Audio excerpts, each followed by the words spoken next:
Assalamualaikum warahmatullahi wabarakatuh. Alhamdulillah wassalatu wassalamu ala Rasulillah wa ala alihi wa man wala syada la ilaha illallah syadana Muhammadan abduhu wa rasuluhu. Allahumma salli ala sayidina Muhammad wa ala alihi wa sahbihi ajma'in. Amma ba'du. Apa khabar tuan-tuan dan puan yang dirahmati Allah sekalian? Kita bersama pada hari ini My Quran Time baca faham amal untuk kita sama-sama mengulang kaji pada hari ini. Kita bertuah Allah izinkan kepada kita untuk terus mendalami baca faham amal Al-Quran, dan pada hari ini kita dalam sesi ulang kaji pada halaman 75 hingga 79 yang kita sudah pun belajar untuk sama-sama kita pasakkan lagi, ingat lagi berkali-kali, dan sudah tentunya ulang kaji ini bukan kali ini sahaja, kita teruskan lagi pada masa-masa akan datang dengan membaca, ya, cuba tadabbur memahami isi kandungannya.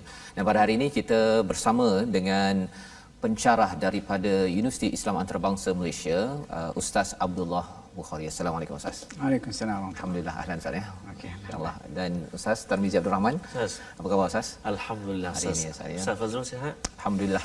Kita berada bersama di tepi pengkaji Al-Quran, ya, penulis buku Ya, Ustaz. Kisah Malaysia Berkurung, ya, Wah. Pesan Cinta Daripada Tuhan, yang sebenarnya bila saya selak tengok balik kepada isi kandungannya ini, amat menarik, ya, sebenarnya, kerana kadang-kadang bila berlaku sesuatu isu Ustaznya, rupa-rupanya ada banyak pesan daripada Allah Subhanahu Wa Taala untuk kita memaknai dengan tepat.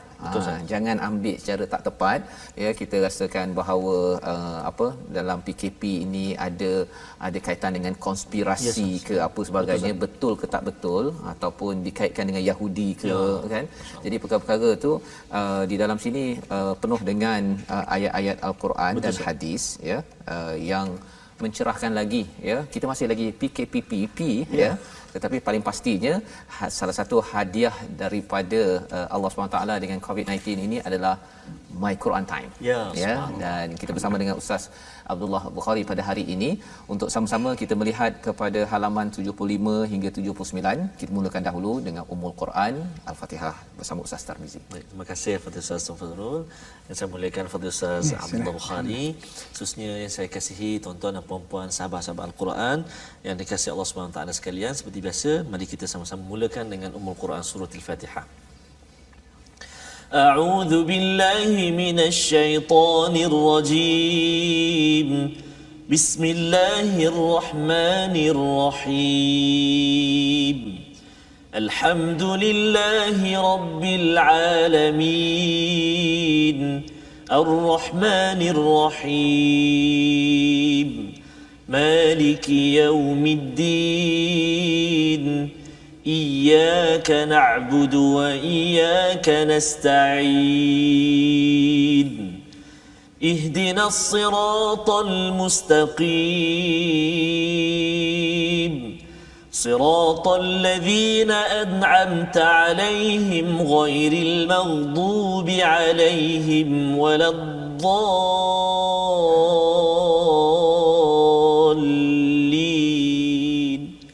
آمين. Amin amin ya rabbal alamin. Begitulah bacaan surah Al-Fatihah mengingatkan kepada kita bahawa kita sentiasa ingin menjadi orang yang dikurniakan nikmat oleh Allah SWT, ya, sebagaimana ditunjukkan oleh contoh-contoh nabi, orang-orang yang membenarkan siddiqin, orang-orang yang syahid dan juga orang saleh yang kita doakan tuan-tuan yang berada pada hari ini terus menjadi orang saleh, ya, bersama menjadi orang yang syahid, harapnya bersama siddiqin dan juga para nabi.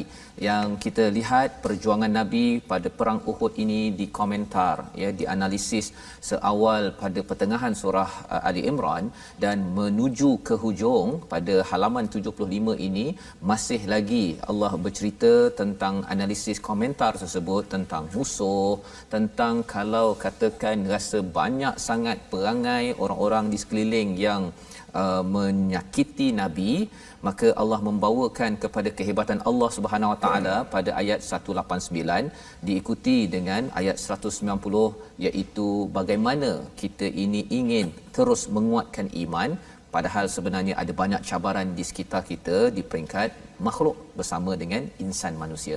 Jadi kita nak bersama dengan Ustaz Abdullah Bukhari, ya, di mana kalau kita lihat ayat yang kita akan lihat nanti ataupun yang telah kita belajar, Allah menyatakan inna fi khalqis samawati wal ard waqtilafil laili wan nahar. Ada ayat berkaitan dengan alam semesta Ustaz ya. Dan mungkin kalau Ustaz Tamizi boleh membaca dahulu ayat yang ke 190 hingga ayat ke 191. Ya, sebenarnya ayat itu kalau diteruskan lagi ada rabbana rabbana rabbana. Kita nak memahami lebih mantap lagi mengapa bila di hujung itu selepas Uhud, selepas kalah ini Allah bawakan ayat-ayat berkaitan dengan langit bumi ini. Ya, jadi sila Ustaz baca dahulu ayat 189 ataupun kita ambil ayat 189 hingga ayat 191 sebelum kita mendengar kupasan daripada Ustaz Abdullah. Terima kasih Al-Fadhil Ustaz Fazrul, Al-Fadhil Ustaz Abdullah Bukhari. Hari ini mesti ramai ni orang kampung Ustaz Abdullah ni dari Kelantan. Dari mana Ustaz di Kelantan? Kelantan. Di daerah mana? Saya area Kubang Krian. Kubekhie. Jadi Kubekhie kita bawakan khas ini Ustaz Abdullah bersama dengan kita dan saya nak ke Kelantan nanti Ustaz. Ya Ustaz? Ya, saya nak ke Kelantan. Ikut boleh Ustaz? Nanti kita bincang. Okey, insya-Allah kita nak bacakan ayat 189 hingga 191. Dan ayat ni sangat seronok ataupun best baca dalam solat saat jadi imam dan sebagainya, ayat yang antara ayat pilihan jugalah untuk kita bacakan. Insya-Allah nanti Ustaz Abdullah akan kupas bersama Ustaz Fazrul insya-Allah. A'udzu billahi minasy syaithanir rajim. ولله ملك السماوات والأرض والله على كل شيء قدير إن في خلق السماوات والأرض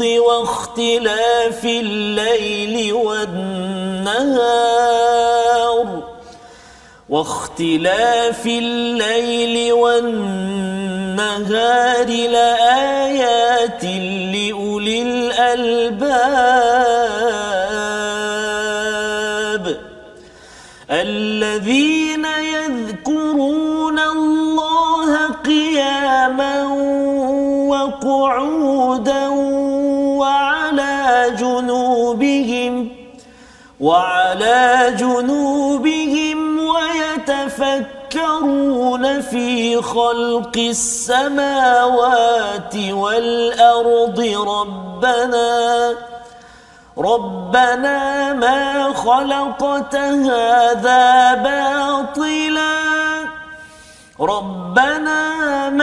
خلقت هذا باطلا سبحانك فقنا عذاب النار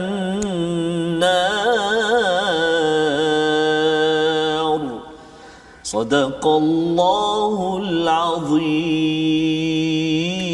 Surah Al-Azim pada ayat 189 hingga ayat 191 ini menerangkan tentang kehebatan Allah Subhanahu Wa Taala, tentang alam semesta selepas Allah membawakan kepada kita tentang dahsyatnya ataupun tentang cabaran selepas daripada perang Uhud, yang round pertama, pusingan pertama umat Islam menang, tetapi pada round kedua itu kalah dan kepergian kepada 70 orang yang disedih ataupun yang amat menyedihkan pada Nabi sallallahu alaihi wasallam. Jadi muncul ayat pada ayat 189 sebentar tadi, dan muncul ayat tentang ulul albab yang berulang dalam al-Quran ada 16 kali, ada di dalam surah Al-Baqarah dan sekali ini muncul dalam surah Ali Imran. Jadi mari kita bersama dengan Ustaz Abdullah, bagaimana kita nak melihat sebenarnya Ustaz, apa sebenarnya yang ada pada ayat ini dalam bercakap tentang tafakur, bercakap tentang alam, bercakap tentang iman. Apa sebenarnya yang yang perlu boleh kita ambil panduan ini, silakan. Okey, terima kasih kepada Ustaz Fazrul, kepada Ustaz Tirmizi. Tirmizi. Okey, alhamdulillah sedang penonton rahmatullah sekalian. Ayat 190 dan 191 ini kalau boleh saya katakan adalah satu kebanggaan kepada kita umat Islam. Dan melalui Al-Quran Allah Ta'ala sampaikan mesej ini. Ayat ni cerita mengenai kepentingan berfikir. Dan sudah pasti apa saja yang berlaku di dalam kehidupan kita perlu fikir. Dan contohnya salah satu sudut fikirnya kalau yang disebut oleh Tuan Fazrul atau Ustaz Fazrul tadi, umat Islam mengalami kekalahan. Jadi kekalahan yang berlaku itu kita tak boleh biarkan begitu saja. Sebab tu kita ni ada postmortem biasanya selepas apa-apa program. kita cari kita postmortem dan kita fikirkan di sebalik postmortem itu kelemahan yang mungkin tidak akan kita ulangi. Dan contohnya kalau kita perhati dalam surah Ali Imran ni juga, ayat-ayat sebelum ni bila Allah Ta'ala cerita mengenai bagaimana umat Islam awalnya mendapat kemenangan kemudian mengalami kekalahan, contohnya pada ayat yang ke 152. Allah Ta'ala nyatakan di situ puncanya kerana para sahabat mengingkari arahan Allah, arahan Rasulullah. Jadi itu antara proses berfikir selepas kita buat postmortem untuk memastikan kita tidak mengulangi kesilapan yang sama. Dan ternyata ayat ni turun, Allah Ta'ala suruh manusia berfikir, para sahabat berfikir, cerita mengenai langit, bumi dan juga kehidupan mereka. Para sahabat benar-benar mengambil keputusan yang baik selepas berfikir atas kekalahan itu, dan dalam perang-perang yang berikutnya tidak pernah satu pun para sahabat atau Rasulullah mengalami kekalahan. Itu satu. Kemudian ayat ni apa istimewa dia? Ayat ni kalau baca dalam sebuah riwayat, Rasulullah berada dalam rumah Aisyah, giliran Aisyah radhiyallahu anha. Lalu Rasulullah minta izin kepada Aisyah untuk qiyam. Lalu baginda solat, sujudnya menangis, rukuknya menangis sehingga dikatakan basah lantai. Lepas tu ketika menjelangnya subuh, Bilal bin Rabah radhiyallahu anhu sampai, dia tengok Nabi menangis, dia kata, kenapa Rasulullah kau menangis sedangkan dosamu sudah diampunkan yang dahulu dan yang akan datang. Lalu katanya Rasulullah, alangkah tak gunanya aku kalau sebenarnya aku tidak menangis kerana malam tadi turun kepadaku ayat-ayat yang mempunyai makna yang cukup hebat. Itu arahan berfikir dan arahan pada ayat 191, Allah Ta'ala suruh sentiasa mengingati dalam semua situasi, duduk, berdiri, duduk, berbaring dan sebagainya, dan berfikir tentang kejadian alam. Dan ayat ini sebenarnya mengajar umat Islam dulu sehingga sekarang supaya berfikir. Dan kerana berfikir itulah umat Islam menerajui dunia. Contoh mudah, saya ambil contoh simpel lah.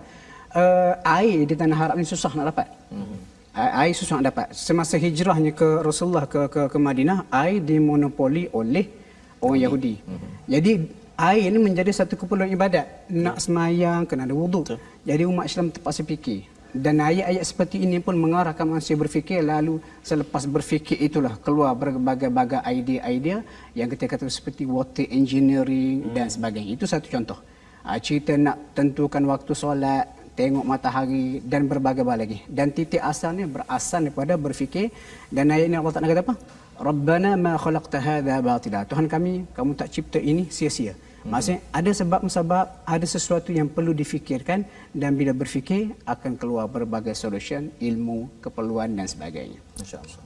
Jadi ini adalah dia punya isi intipati daripada ayat ini Ustaz ya. Maksudnya walaupun kalah itu tapi menggunakan kapasiti berzikir, ingat Allah dan juga berfikir itu menyebabkan dapat menguruskan kehidupan seterusnya. Betul. Dan bukan sekadar pada zaman Nabi, inilah yang dipegang sehingga kan banyak teknologi terhasil. Asasnya itu adalah untuk tadilah Rabbana ma khalaqta hadza batila, tidak ada yang sia-sia kan. Jadi maksudnya kalau burung tu begitu sahaja kan, dia kepak sekali-sekala saja, nak tahu ke tak tahu tu sebenarnya surah Al-Mulk dah cerita dah perkara tu. Dan kita tengok kapal terbang, alhamdulillah setakat ni dia kepak sekali-sekala saja kan.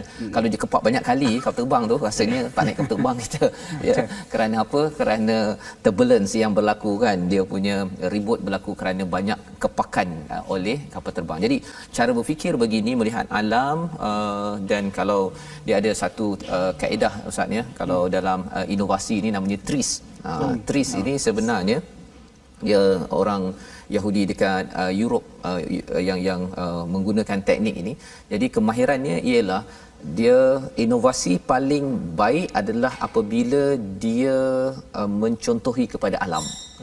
Kan. Jadi sampaikan dia siapa yang belajar TRIS ini, dia memang pakar pada inovasi lah kan, pasal dia boleh aturkan cara berfikir. Itu yang bila Ustaz cakap tadi tu, tafakkarun wa yatafakkarun ini sebagai satu perkara yang penting kan. Dia bukan sekadar fikir-fikir biasa, semua orang fikir kan, tapi bila wa yatafakkarun itu berfikir yang ekstra, yang lebih berstruktur. Dan kalau di sini ramai-ramailah berfikir, seorang-seorang fikir, kadang-kadang kita dapat 2-3 idea, kita combine, kita gabungkan, ia membina kepada banyak manfaat untuk ummah. Jadi ini adalah muka surat 75 diikuti dengan doa-doa untuk menguatkan iman.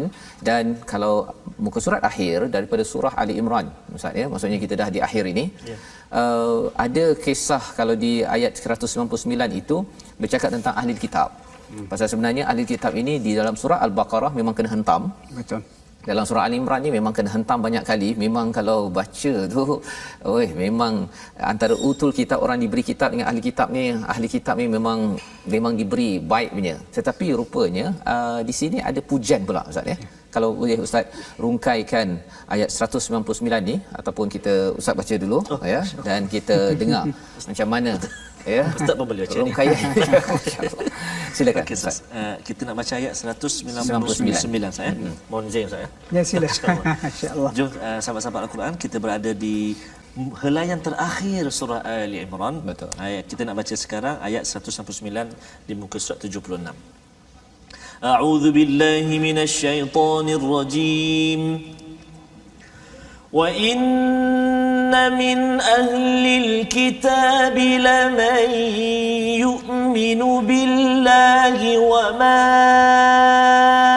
unzila ilaykum وما أنزل إليكم وما أنزل إليهم خاشعين لله لا يشترون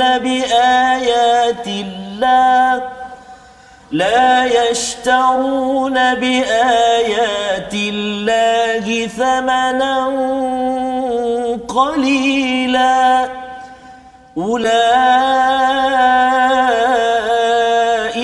لهم أجرهم عند ربهم إن الله سريع الحساب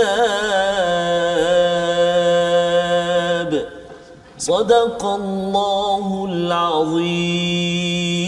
Dan sesungguhnya di antara ahli kitab ada yang beriman kepada Allah dan kepada apa yang diturunkan kepada kamu dan yang diturunkan kepada mereka, kerana mereka merendah diri kepada Allah dan mereka tidak menjual beli ayat Allah dengan harga yang murah. Mereka memperoleh pahala di sisi Tuhannya. Sesungguhnya Allah sangat cepat perhitungannya. Jadi di sini Allah bercerita tentang min ahlil kitab. Maksudnya ada sebahagian ahli kitab, Ustaz ya, yang Allah angkat, Allah puji kerana mereka ini beriman. Satu, ayat ini pada zaman Nabi ya, adakah ayat ini pada zaman sekarang pun ada ya? Dan bila bercakap tentang ayat ini ada kaitan dengan Najasyi ya, sebenarnya apa rahsia Najasyi itu yang sebenarnya kalau ada yang menonton My Quran Time, ada kawan kita yang beragama Kristian mungkin ya, dia dapat ambil panduan Najasyi itu hebat tu Kristiannya, tetapi akhirnya bagaimana Ustaz? Silakan. Okey, pertama sekali kita kena ingat Islam ataupun Al-Quran adalah kitab yang sangat adil. Islam tak pukul borong. Tak ada kata semua ahli kitab jahat belaka, tak. Sebab buktinya Allah Ta'ala sebut wa inna min ahli kitab. Sesungguhnya ada sebahagian daripada ahli kitab. Maksudnya bukan pukul borong semuanya jahat. Dan kita dapati perkara begini banyak disebut dalam Quran lah. Dan ayat ni Allah Ta'ala dia, kalau kita perhati tafsiran dia ada yang merujuk pada makna khusus. Pujian ayat ni diturunkan berikutan kewafatan An-Najasyi. Cerita dia ayat ni bila Rasulullah berada di Madinah mendapat berita mengenai kewafatan An-Najasyi di Habasyah, baginda pun mengerahkan para sahabat melakukan salat ghaib. Dan itulah salat ghaib pertama yang dilakukan dalam sejarah Islam. Jadi berikutan itulah sampai sekarang kita buat salat ghaib tu. Cerita asalnya pada kewafatan An-Najasyi. Lalu para sahabat bertanya, kenapa nak solat ke dia sedangkan dia Nasrani? Lalu Allah turunkan ayat ni. Dan An-Najasyi sangat istimewa sebab apa? Dia yang menerima muhajirin pertama ketika umat Islam menindas. Dan tambah menarik kalau kita baca cerita seorang sahabat Nabi nama dia Amr bin Al-As. Selepas kekalahan musyrikin Quraisy dalam perang Khandaq ataupun Ahzab, dia merasa tak tenteram, tak selamat dia duduk di Makkah sebab pengaruh Islam semakin kuat. Dia pun pilih untuk ke Habasyah. Dan pergi ke Habasyah. Sampai di Habasyah, dia telah didakwah oleh An-Najasyi. Akhirnya dia masuk Islam di tangan An-Najasyi terlebih dahulu. Kemudian barulah dia balik, dia bergabung dengan Khalid Al-Walid dan juga Uthman bin Talha memeluk Islam. Jadi kualiti sebegitu yang kita perhatikan pada An-Najasyi. Sebab tu Allah Ta'ala abadikan cerita dia dalam Al-Quran. Itu kita kata tafsiran khusus. Manakala tafsiran umum, boleh kalau kita kata ayat ini kita boleh jadikan satu motivasi kepada ahli kitab Nasrani ataupun Kristian yang ada sekarang. Sebab tu bila bincang mengenai ahli kitab yang beriman ini, saya suka petik ayat daripada surah Al-Qasas. Surah yang ke-28, insya-Allah kita sampai lah tu. Insya-Allah. Allah Ta'ala puji. Allah kata ulaikal ladzina yu'tauna ajrahum marratayn bima sabaru. Mereka itu ahli kitab yang beriman kepada Islam, Rasulullah, mereka diberikan pahala 2 kali ganda. Sebab apa? Mereka beriman kepada kitab yang asal, kemudian datang Islam, Al-Quran, mereka beriman dengan yang baru. Jadi kita boleh jadikan ayat ini dan juga ayat surah Al-Qasas sebagai motivasi untuk kita tarik, beri galakan kepada saudara kita, kawan-kawan kita yang mungkin beragama Kristian, Yahudi. Betul.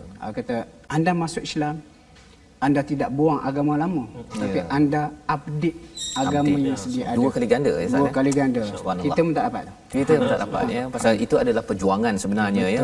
Pasal berada dalam agama Kristian kena berubah, ya. Kalau macam Nabi Muhammad itu dapat kiblat ke Masjidil Aqsa, nak ubah itu kita dah siap Ustaz ni kan. Terus dia ke Kaabah sekarang ini. Kalau kena ubah tu tak tahu tu kan, tak semudah pengorbanan, ya. Jadi Allah beri ganjaran yang lebih itu, dan kita ada cara lain dapat ganjaran yang lebih, ya. Masya-Allah, itu adalah lambang rahmat daripada Allah. Itu yang kita belajar daripada ayat 199 untuk kita menguatkan kebenaran, ya, untuk kita menguatkan prinsip, kerana surah Ali Imran ini bercakap tentang prinsip, tentang kebenaran, dan bercakap tentang kebenaran ini itulah tujuan hidup kita. Dan di hujung surah ini Ustaz, ya, Allah menyatakan, wahai orang-orang yang beriman, isbiru wasabiru warabitu wattaqullah la'allakum tuflihun. Allah memberikan kesimpulan bagaimana untuk berjaya. Ada di situ Ustaz, ni isbiru wasabiru warabitu wattaqullah. Kalau boleh Ustaz simpulkan pendek itu, apa sebenarnya beza isbiru wasabiru warabitu itu, agar bagi kita pada tahun ini terus menuju kepada kejayaan kita. Okey, isbiru arahan supaya sabar. Mungkin sahala awak kena sabar. Lepas tu wasabiru, awak kena saling suruh sabar menyabar. Sebab kadang-kadang kita boleh suruh orang sabar, tapi kita tak tentu boleh sabar. Orang ingatkan sabar, kita tak sabar. Okey. Warabitu maksudnya berjihad ataupun bersiap sedia di perbatasan. Dan sesuai dengan konteks surah ini, sebab surah ini surah perang. Perang Uhud terutama sekali.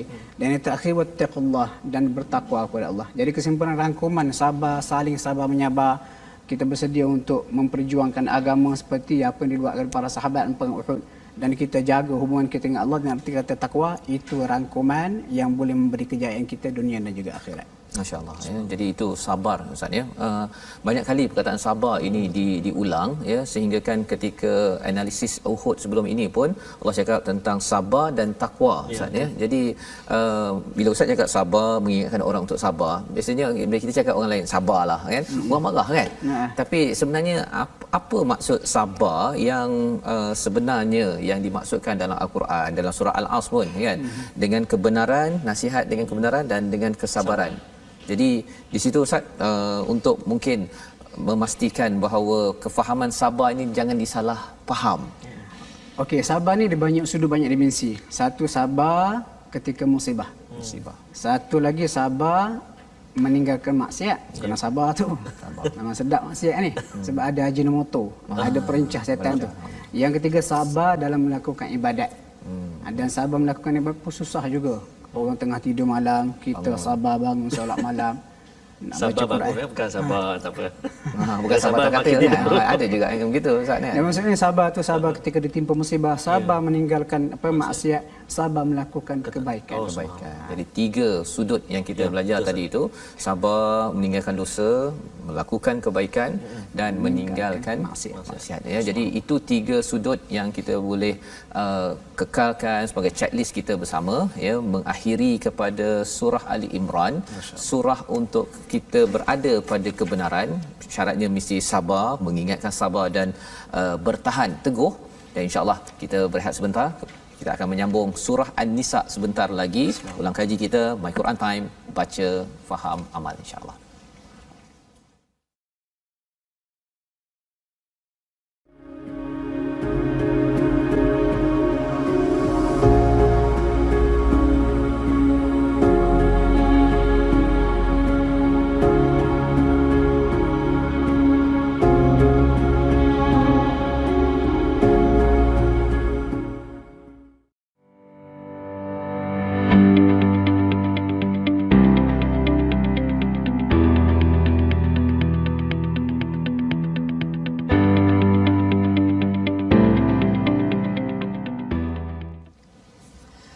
Bila nur melimpah di hati, manusia itu bangun.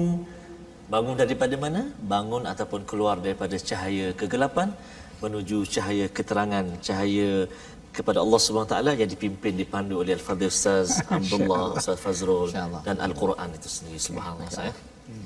Dan itu sebabnya kita memang kena sentiasa bersama dengan Quran ini Ustaz ya, sebagai nur yang akan apa, dia nurnya itu istilahnya nur daripada matahari tiak kan, dia akan kalau ada lampu yang kecil, lampu Kalimantan apa sebagainya yang selama ini kita bergantung, dapat sahaja nur cahaya daripada Al-Quran ini, idea-idea kita selama ini yang kita belajar apa sebagainya ini alhamdulillah kita gunakan, tetapi Quran ini akan menyerap dan mencerahkan segalanya. Dan ini yang kita nak lihat, apatah lagi kita sudah berada pada surah yang keempat pada minggu ini Ustaz ya. Kita nak ulang kaji pada hari ini. Tapi sebelum itu mungkin Ustaz bersama sahabat Al-Quran. Ya, sahabat-sahabat kita semua, kita nak mengajak diri saya dan kita semua sekali untuk terus bersahabat dengan Al-Quran, mendapat cahaya daripada kalamullah yakni Al-Quran, untuk bergabung dengan kita di platform rasmi kita. Kita ada Facebook kita Sahabah Al-Quran My Hashtag Quran Time, kita ada My Hashtag Quran Time, juga di platform YouTube, Instagram, Telegram dan juga Twitter kita My Hashtag Quran Time Official, dan Instagram kita My Quran Time Official. Jadi kita ada banyak platform kita itu. Jadi tuan-tuan dan puan-puan, sahabat-sahabat semua bolehlah bergabung dengan kita dekat situ untuk terus dalami lagi ataupun ulang kaji lagi pengajian-pengajian kita dalam Al-Quran ini, insya-Allah taala, dalam My Quran Time insya-Allah. Jadi itu adalah sahabat Al-Quran, tuan-tuan boleh ikuti rakaman sebelum ini untuk kita terus ya belajar sampai halaman ke-76, dan hari ini bila kita melihat ulang kaji muka surat 77 surah An-Nisa. Ini istimewa dalam Al-Quran bila Allah mengangkat golongan wanita, ibu ayah ataupun ibu kakak kita, adik kita, saudara perempuan kita, Allah angkat. Sebagaimana kalau kita lihat pada zaman jahiliah itu wanita dianggap second class ya, sebagai kelas kedua, komoditi yang dijual-jual, masih berlaku lagi sampai sekarang. Tetapi Al-Quran mengangkat, dan bila melihat pada surah ini sudah tentunya kita nak melihat pada ayat pertama Ustaz ya, dijemput Ustaz untuk membaca tuan-tuan bersama dengan tuan-tuan, kerana bila Allah cakapkan tentang wahai manusia diciptakan daripada nafsin wahidah ya, itu yang membawa kadang-kadang orang cakap Ustaz ya, dia punya apa, dia punya tulang rusuknya hilang. Kan rusuk, dia ada cakap rusuk bergetar. Itu lagi mantap Ustaz kan. Okey. Itu jadi ayat mengorak.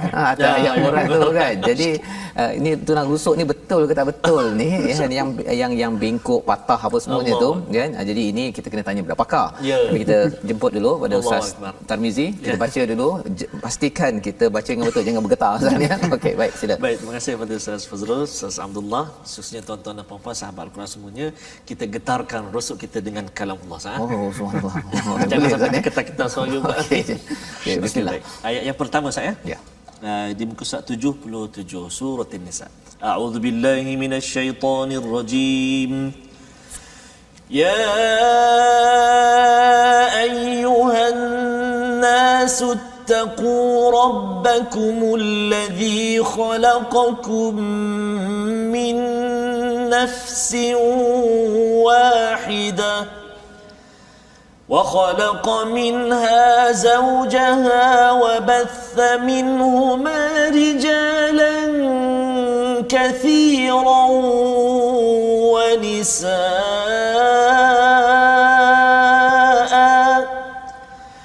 واتقوا الله الذي تساءلون به والأرحام إن الله كان عليكم رقيبا صدق الله العظيم. Surah Al-Azim, ayat yang pertama ini Allah menyeru kepada seluruh manusia ya, bukan sekadar untuk orang-orang yang beriman sahaja. Bertakwalah kepada Tuhanmu yang menciptakan kamu semua daripada nafsin wahidah, daripada diri yang satu ya, merujuk kepada Nabi Adam itu, wa khalaqa minha zaujaha, ya, daripadanya pasangan, minhuma rijalan katsiran wa nisaa, ada lelaki selepas itu yang yang lahir dan juga ada wanita. Jadi Allah mengingatkan sekali lagi wattaqullah tasaaluna bihi wal arham, tentang hubungan silaturahim, kerana Allah mengawasi. Jadi Allah mulakan ayat pertama ni Ustaz, ya, kalau Ustaz boleh cerahkan lagi tentang sebenarnya surah An-Nisa ini apa dia punya gambarannya, apatah lagi kalau kita bercakap tentang wanita dan juga lelaki ini. Dia zaman sekarang ni ada orang perempuan kata dia punya hak tidak cukup, kena jadi feminism kan, baru dia rasa bahawa, pasal dia selalu tak puas hati je kan. Kemudian ada pula bila lelaki kata tak ada kementerian lelaki, kementerian wanita saja ada, jadi dua-dua tak puas hati. Jadi ada surah An-Nisa sebenarnya apa Ustaz? Silakan. Okey, alhamdulillah. Surah An-Nisa ni sebenarnya ada surah Ar-Rijal lelaki dalam Quran. Tak ada. Saya rasa kita kena tubuhkan brothers in Islam. Ada Perjuangkan hak lelaki yang dikesampingkan oleh agama. Dan benda ni tak akan habis kalau nak bergaduh. Tak habis. Pertama sekali kita kena ingat Allah Ta'ala cipta kita, dia tahu apa yang terbaik untuk kita, lelaki dan juga perempuan. Dan sebenarnya surah An-Nisa ni sebenarnya mengangkat orang perempuan. Kenapa dalam diceritakan bagaimana Islam membela wanita, dulu tak ada hak dalam harta pusaka.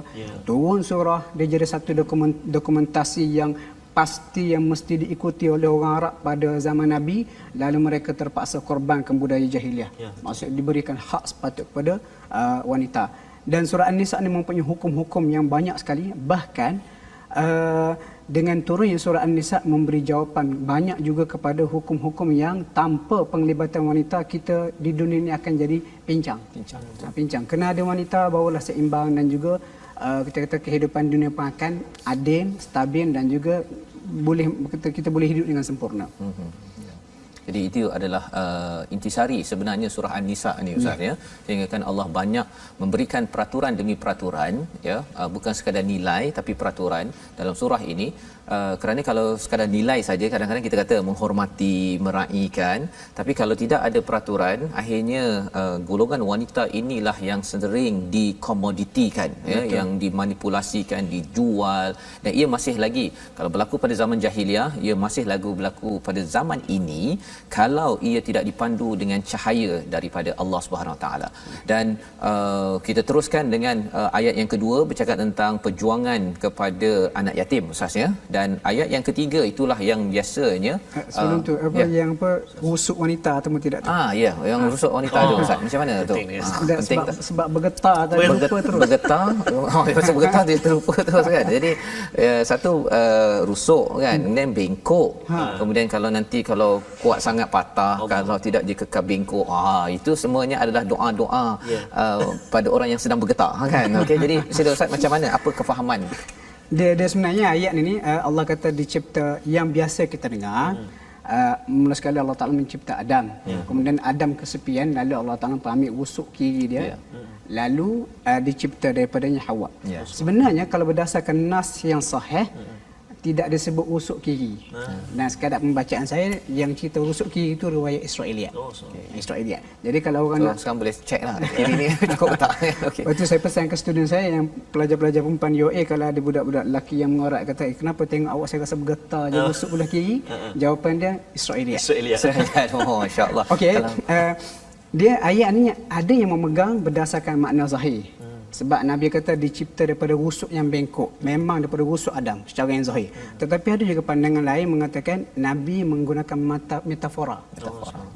Sebab dan dia perbezaan duduk pada perkataan nafsin wahidah.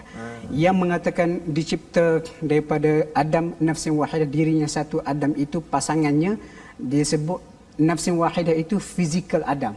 Lalu dia ambil rusuk, dicipta Hawa. Kemudian ada pula pandangan mengatakan nafsin wahidah itu lebih sesuai kita kata spesies yang satu, iaitu manusia. Dan disokong dengan ayat lain dalam surah Ar-Rum. Jadi kesimpulannya kedua-dua pandangan ini diterima dalam khilaf kata para ulama tafsir. Ada yang kata dicipta daripada Adam rusuknya, ada yang kata dicipta daripada tanah, sama spesies manusia seperti Adam. Cuma yang dikatakan rusuk itu adalah metafora. Metafora. Yang perlu wanita ni sifatnya bengkok. Kalau tak diluruskan dia akan kekal bengkok. Kalau nak diluruskan tak boleh luruskan dengan cara yang kasar, nanti patah hatinya. Ya Allah. Oh, itu begitu. kiasannya. Metafora ya. Maksudnya bengkok tu lambang kepada Wanita memang sifat macam tu. Kalau tak dibetulkan dengan gentleman, dengan penuh budiman, dia akan kekal bengkok tanpa bimbingan. Sedangkan bimbingan. wanita perlu bimbingan. okay. Dan kalau katakan tulang rusuk tu memang dia melindungi kepada jantung kita Ustaz ya. Masya Allah. Maksudnya dia ada fungsi kan, ada fungsi kalau kita belajar biologi sikitlah Ini kan. Tapi saya dah kena buka buku biologi, kena tanya pada cikgu-cikgu biologi untuk maksudnya dalam bengkok ada fungsinya, tapi dalam masa yang sama kalau nak diluruskan itu yang lelaki harap macam lelaki cara berfikir si wanita. Rasanya mungkin kalau jenis macam saya Ustaz, kalau anak menangis 3-4 kali pun dia masih lagi lurus, tak apa, ada lagi peluang untuk saya tidur.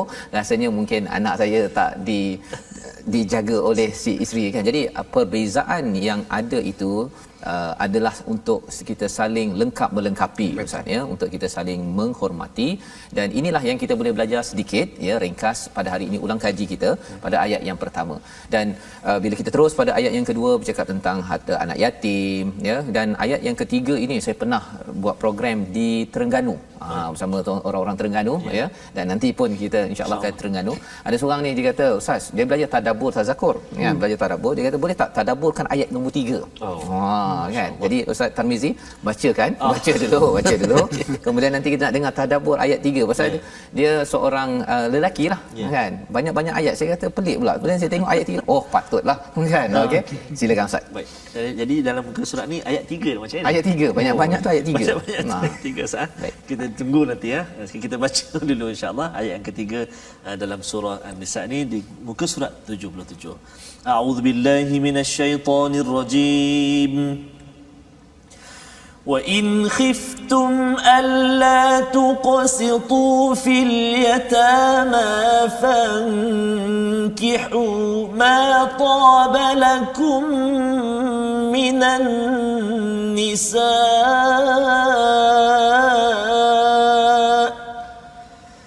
فَانكِحُوا مَا طَابَ لَكُم مِّنَ النِّسَاءِ مثنى وثلاث ورباع فإن خفتم ألا تعدلوا فواحدة أو ما ملكت أيمانكم ذلك أدنى ألا تعولوا صدق الله العظيم. Surah Al-Azim ini adalah daripada ayat yang ketiga, iaitu jika kamu khawatir tidak berlaku adil, tuqsitu, perkataan di situ jika kamu bimbang tidak berlaku adil kepada anak yatim. Asalnya ayat di situ anak yatim Ustaz ya. Tapi lepas tu ada istilah fankihu, nikah yang baik di kalangan perempuan 2, 3, 4. Ini nombor, ini bukan sekadar kucing berlari tu Ustaz, macam mana pantun ni dah lupa pula kan. Okey, ingat pada yang ni je kan. Okey, macam mana Ustaz pantun? 2, 3 kucing berlari. 2, 3 kucing berlari. Kat sini 2, 3, 4 wanita yang ada di sini kan contohnya, tapi satunya kemudian kan. Jadi satu anak yatim, kemudian nikah, kemudian 2, 3, 4 dan satu. Dia punya kata kunci tu Ustaz. Biasanya orang gunakan ayat ini sebagai sebenarnya 2, itu belum lagi yang kata 2 campur 3 campur 4. Itu subhanallah, pasal dia kata ada wa kat situ kan. Ada mathna wa thulatha wa ruba'. Jadi Ustaz, apa sebenarnya intisari ayat ini dan apakah semangat yang penting kita faham? Okey, semangat yang penting poligami mesti adil. Itu cuma ayat ni memang bukan sekali dua, banyak kali saya ditanya soalan, mereka yang baca ayat ni dia rasa kehairanan, dia kata ayat ni macam pening sikit. Kalau kamu tak dapat bimbang, khawatir tidak dapat berlaku adil kepada anak yatim, perempuan yatim, kahwinlah mana-mana perempuan yang kamu mahu, 2, 3 ataupun 4. Dia kata apa kaitan poligami dengan anak yatim? Sebab itu bila kita baca ayat Al-Quran, ada kebanyakan ayatnya mesti dibaca dengan asbab nuzul. Barulah jelas apa cerita sebaliknya. Okey. Kalau kita perhati surah An-Nisa ni awalnya dia cerita mengenai hak anak yatim. Dan kenapa keluar isu hak anak yatim? Sebab tu antara kajian moden lah yang berkaitan dengan Al-Quran kata munasabatul surah, hubung kait antara surah. Dan surah Ali Imran kita perhatikan cerita perang Uhud. Dan surah pasti dalam perang Uhud umat Islam mengalami kekalahan sampai 70 orang yang mati syahid. Dan yang syahid-syahid ini meninggalkan balu dan juga anak yatim. Sebab tu anak yatim tu perlu dijaga, diberikan hak yang sepatutnya. Dan masuk awal surah An-Nisa Allah Taala lanjutkan mengenai hak anak yatim. Cerita dia macam mana kalau saya mudah nak simpulkan. Ada anak yatim selepas kewafatan ataupun kematian syahidnya ayah mereka dalam perang Uhud, hak ataupun barang-barang ataupun kata harta mereka dijaga oleh ahli waris mereka, mungkin sepupu sepapak semua sekali. Jadi mula-mula kecil anak yatim. Lepas tu bila dah makin besar, comel pula sepupu aku ni. Jadi si sepupu ni ataupun ahli waris nak kahwini si anak yatim.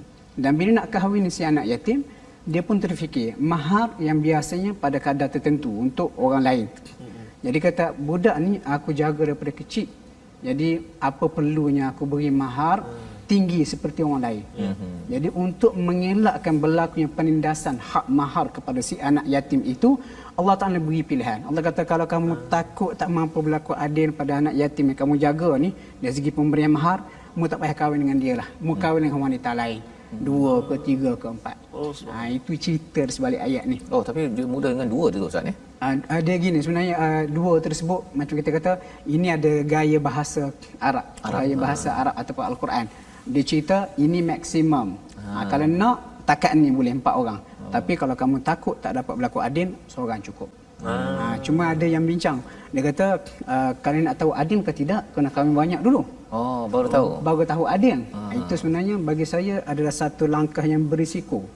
Sebab yang akan terbeban itu adalah mungkin wanita yang kita akan cerai kemudiannya. Jadi yang paling cantik kita kata kahwin seorang, kalau agak-agak kita ada kemampuan dan ada sebab-sebab yang kukuh untuk berpoligami, barulah kita fikir untuk berpoligami. Tapi kena ingat pada poligami itu bukan angka isterinya yang menjadi sunnah, tapi keadilan. Jadi biasanya orang fokus pada nombor itu bukan kepada tuqsitu ataupun ta'dilu itu Ustaz ya, pada adilnya itu. Jadi sunnah di sini yang kita belajar daripada sini untuk pencerahan Ustaz ya. Pasal kadang-kadang orang gunakan nombor itu lebih besar daripada yang adil dan juga qist sebentar tadi kan. Padahal kalau kita tengok ayat itu diteruskan lagi, Allah bercakap tentang ini adalah sebagai hudud kan, sebagai had-had Allah yang perlu diperjuangkan. Jadi alhamdulillah ini daripada muka surat yang ke-77 dan kita nak melihat seterusnya pada muka surat 78 ya. Berkaitan dengan harta faraid ya. Harta faraid ini dia lebih mencabar ni. Pasal ada banyak matematik tambahan dekat sini kan, bukan sekadar matematik moden, ada satu peti algebra Ustaz ya. Kena faham pakar matematik algebra itu untuk menguruskan perkara ini. Jadi kalau kita lihat pada ayat yang ke-7 ya, bagi lelaki ada hak bahagian daripada harta peninggalan kedua orang tua dan kerabatnya, dan bagi perempuan ada hak bahagian daripada harta peninggalan ibu bapa dan kerabatnya, baik sedikit atau banyak menurut bahagian yang telah ditetapkan. Jadi Ustaz cakap tadi wanita tidak ada bahagian waktu jahiliah. Bila ada Islam ada hak itu ya. Jadi kalau boleh Ustaz ceritakan sikit dia pasal dalam faraid ni dia ada asabah, istilah-istilah itu Ustaz ni. Itu kalau saya belajar kat Johor dulu tu lah kan, kena hafaz 1/3, 1/2, 1 kalau ini asabah kan. Apa maksud hak wanita diperjuangkan dalam faraid ini? Okey, kita kena tak baca dulu. Masa kena baca dulu. Nak baca dulu. Okey, kita dengar dulu. Okey, kita dah masuk topik pula ya. Pasal tadi pasal bergetar tadi Ustaz ni. Okey, ayat 7. Allahuakbar. Saya dah diam. Nak dengar. Tak bergetar busuklah. Surah Ilya. Masya-Allah. Okey, kita baca sahabat-sahabat Al-Quran semuanya ayat yang ke-7.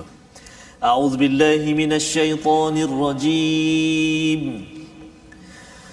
للرجال نصيب مما ترك الوالدان والأقربون وللنساء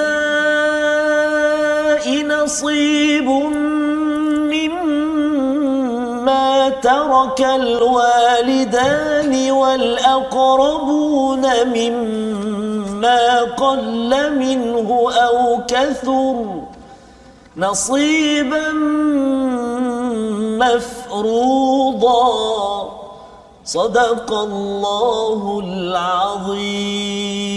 Jadi ini adalah ayat yang ketujuh bercakap tentang bagi lelaki ada bahagian, bagi wanita pun ada bahagian, ya. Dan masya-Allah, ya, bila kita baca ayat ini Ustaz bergetar, bergetar kerana ayat Al-Quran, betul, bukan kerana surah An-Nisa. Surah An-Nisa lah ni, yes. Surah An-Nisa bukan nisanya, ya, kan? Bukan nisanya. Baik. Jadi Ustaz tadi tentang wanita diangkat, ya. Salah satunya dalam faraid, dalam harta yang fardu diwariskan. Sila Ustaz untuk ayat ni sebenarnya kita bila kita nak memahami suatu ayat Al-Quran, kita kena pastikan, kita bayangkan kita berada pada zaman ayat ni turun. Itu cara yang paling praktikal. Sebab apa, pada zaman awal Islam memang wanita dan juga kanak-kanak tidak mempunyai hak dalam harta pusaka. Macam dikatakan wanita tak ada hak diniagakan. Cerita dia, tak salah seorang sahabat Nabi, Sa'ad bin Ar-Rabi' radhiyallahu anhu, dia meninggal dunia dan meninggalkan isteri dan juga anak perempuan. Lalu habis sepupu dia ambil habis harta tu, dibolot. Kemudian mereka isteri kepada balu kepada Sa'ad bin Ar-Rabi' pergi menemui Rasulullah mengadu. Jadi berikutan itu Nabi kata, aku tak tahu jawapan. Lalu Allah turunkan ayat ini. Allah kata apa? Bagi lelaki, tak kira dia kecil ataupun besar, dia dapat hak. Sikit ataupun banyak. Wanita pun sama dapat hak. Jadi bermula titik tolak daripada ayat ini, kalau kita wanita pada zaman itu, kita akan bersyukur, berterima kasih kerana Allah melihat mereka sebagai makhluk yang mempunyai hak setelah diturunkan ayat-ayat ini. Itu dia kata-kata Islam sebelum mana pihak yang mengatakan mereka memperjuangkan hak wanita. Al-Quran, Islam dah perjuangkan 1400 tahun. 1400 tahun yang lepas. Ya, jadi ini menceritakan bahawa di dalam agama Islam, dalam Al-Quran ini tidak bias Ustaz, ya. Allah faham makhluk yang diciptakannya dan Allah siapkan peraturan untuk bagi wanita, ya. Wanita itu adalah ibu kita, adik perempuan kita, kakak perempuan kita. Mereka diperjuangkan oleh Allah, kan? Bukan oleh kumpulan feminism, tetapi diperjuangkan oleh Allah. Kalau ada lagi kata saya tak cukup, kan? Tak cukup lagi, maksudnya dia kena baca surah An-Nisa betul-betul, terus bersama dengan Quran Time ini untuk memahami, ya, isi Quran, bukannya main celup-celup je lah, ya. Kadang celup-celup tu bahaya Ustaz, ya. Dan ini membawa kita kepada penghujung perkongsian ulang kaji kita pada hari ini, di mana kita mendapat kita sempat mengkaji ataupun mengulang kaji 4 halaman sebentar tadi untuk sama-sama kita yakin bahawa kalau ada cabaran dalam perjuangan kita, sebenarnya pandanglah kepada alam, Allah masih ada, ya. Teruskan belajar berfikir. Itu 2 muka surat akhir daripada surah Ali Imran. Dan surah An-Nisa ini kita bercakap tentang kalau berjuang, salah satu yang kita perjuangkan Ustaz, ya. Kalau orang cakap perjuangan B40, ya, sebenarnya surah An-Nisa ini salah satu B40 itu adalah anak yatim, ya, orang-orang miskin, sufaha, orang-orang yang mungkin tak berapa cukup lagi tahap pemikirannya untuk menyusun segalanya, tapi kitalah orang yang akan berjuang memastikan keadilan di dalam masyarakat ini. Sama-sama kita doakan agar kita terus dipimpin oleh Al-Quran. Kita mohon Ustaz Abdullah memimpin bacaan doa kita pada hari ini. Bismillahirrahmanirrahim. Alhamdulillahirabbil alamin. Allahumma salli wa sallim mubarak ala Muhammad wa ali Muhammad. Amin. Allahumma ighfir lana dhunubana wa liwalidina warhamhum kama rabbawna shighara. Amin. ولجميع المسلمين والمسلمات الأحياء منهم والأموات. اللهم إنا نعوذ بك من زوال نعمتك وتحول عافيتك وفجاءة نقمتك وجميع سخطك. اللهم إنا نعوذ بك من البرص والجنون والجذام ومن سيء الأسقام. اللهم ارحمنا بالقرآن واجعله لنا إماما ونورا وهدى ورحمة. اللهم ذكرنا منه ما نسينا وعلمنا منه ما جهلنا وعلمنا منه ما جهلنا وعلمنا منه ما جهلنا وارزقنا تلاوته آناء الليل وأطراف النهار واجعله لنا حجة يا رب العالمين. اللهم اجعلنا ممن يستمعون القول فيتبعون أحسنه.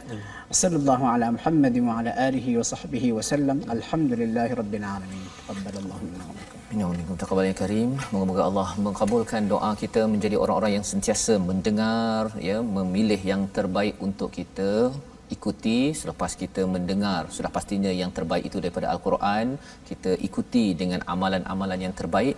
Dan inilah antara kempen kita dalam Wakaf untuk Ummah. Wakaf untuk Ummah ini untuk sama-sama kita berkongsi rasa hidayah, hadiah daripada Allah ini kepada seramai mungkin, bagi sekolah, bagi penjawat awam, bagi institusi-institusi lokasi yang ada di seluruh Malaysia ini untuk mendapat mushaf Al-Quran dan juga program-program untuk kita memahami Quran sebagai sumber hidayah. Jadi alhamdulillah, terima kasih diucapkan pada Ustaz Abdullah Bukhari bersama kita pada hari ini Ustaz. Dan insya-Allah kita akan bersama lagi untuk mengulang kaji, dan mohon Ustaz terus mendoakan kepada seluruh tuan-tuan perempuan, tuan-tuan pun doakan terus pada Ustaz Abdullah terus berkhidmat di dalam kajian Al-Quran Ustaz terus menjadi wartawan Al-Quran sebenarnya banyak artikel-artikel menarik daripada Ustaz Abdullah Bukhari di Facebook. Dan insya-Allah kita bertemu pada jam 11 malam ulangan, jam 6 pagi. Rancangan ini dibawakan oleh Mofaz yang mengharapkan tuan-tuan terus istiqamah bersama Al-Quran. My Quran Time, baca, faham, amal, insya-Allah.